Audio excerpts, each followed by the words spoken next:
consécutifs. Les Gilets jaunes de retour sur le terrain aujourd'hui avec des manifestations un peu partout dans le pays. À Paris, bien sûr, on y reviendra, mais aussi à Toulouse, Bordeaux, deux des villes les plus mobilisées. Aujourd'hui, à Valence, dans la Drôme, où plusieurs milliers de manifestants ont prévu de se retrouver. Résultat, comme à chaque fois, la ville se barricade. Juliette Pietraszewski.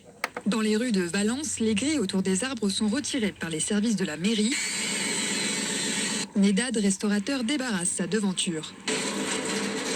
C'est deux jardinières ici exactement qui sont là, donc je vais les rentrer donc avec un diable, le pot de fleurs et ma terrasse réduite, donc du coup qui sera rentré tout à l'intérieur. Un peu plus loin, Nicolas, commerçant en téléphonie, a préféré murer son magasin. Je préfère largement investir, il y en a pour 150 € de tout barricader, plutôt que même si l'assurance me rembourse, ils me rembourseront jamais autant, donc ça fait de la peine d'en arriver là. Le maire, Nicolas d'Aragon, a pris d'autres précautions. La circulation y sera interdite, il n'y aura pas de transport en commun, les mariages ont été déplacés, les marchés annulés, il y aura 90% de gens de bonne foi qui manifestent dans le calme comme à chaque fois, mais les 10% de casseurs qui nous sont annoncés inquiètent évidemment nombre de mes concitoyens. Nicolas d'Aragon dit attendre entre 8 000 et 10 000 manifestants dans sa ville ce samedi.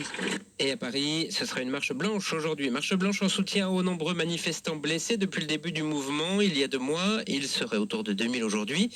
Manifestation hommage donc qui ne plaît pas beaucoup au ministre de l'Intérieur, Christophe Castaner.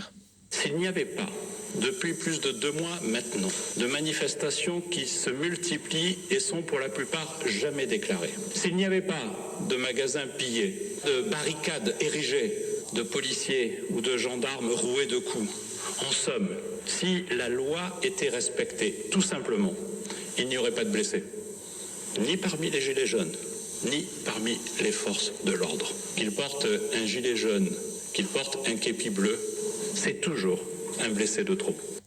Et puis pour finir...